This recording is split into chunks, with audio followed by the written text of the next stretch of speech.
श्री कृष्ण कहते हैं, कर्म करो, फल की इच्छा मत करो। जानिए इसकी कहानी। एक राजा था जो अपनी प्रजा का बहुत ख्याल रखता था। वह अपनी प्रजा के बीच जाता और उनकी समस्याओं को सुनता था।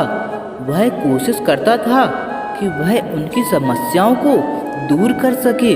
उसकी कर्तव्य निष्ठा के चर्चे दूर दूर तक फैले हुए थे। एक बार राजा अपने राज्य में भ्रमण करने के लिए निकले हुए थे। तब उनके कुर्ते का एक बटन टूट गया।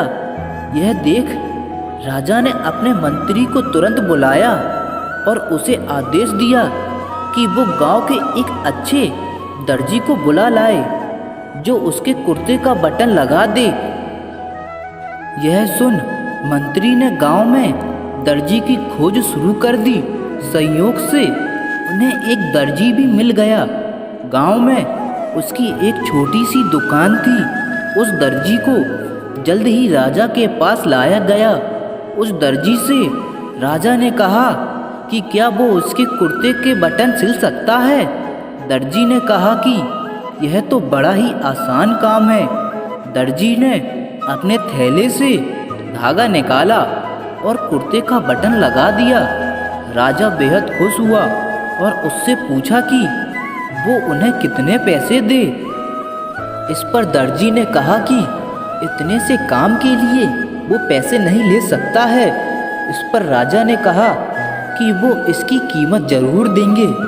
दर्जी ने सोचा कि उसने तो बस धागा ही लगाया है, तो उसके 2 रुपए मांग लेता हूँ। फिर दर्जी ने सोचा कि कहीं राजा यह ना सोचें कि इतने से काम के 2 रुपए तो गांव वालों से कितना पैसा लेता होगा। यह सब सोच समझकर दर्जी ने कहा कि वो अपनी इच्छा से जो भी देंगे वो ले लेगा।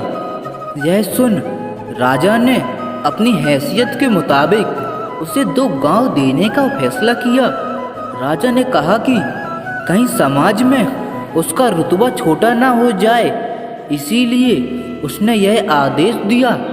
दर्जी ने मन में सोचा कि कहाँ वो 2 रुपए मांग रहा था और कहाँ वो 2 गांव का मालिक बन गया। इस कहानी से हमें यह सीख मिलती है कि हम सभी अपनी क्षमता के अनुसार सोचते हैं, लेकिन भगवान हमें अपने हिसाब से सब कुछ देते हैं। हम छोटा मांगते हैं और कई बार भगवान हमें उनके देने की क्षमता के आधार पर कुछ अच्छा और कुछ बड़ा देते हैं। इसीलिए गीता में श्री कृष्ण ने भी कहा कि कर्म करो, फल की इच्छा मत करो, और यही इस कहानी का सार भी है।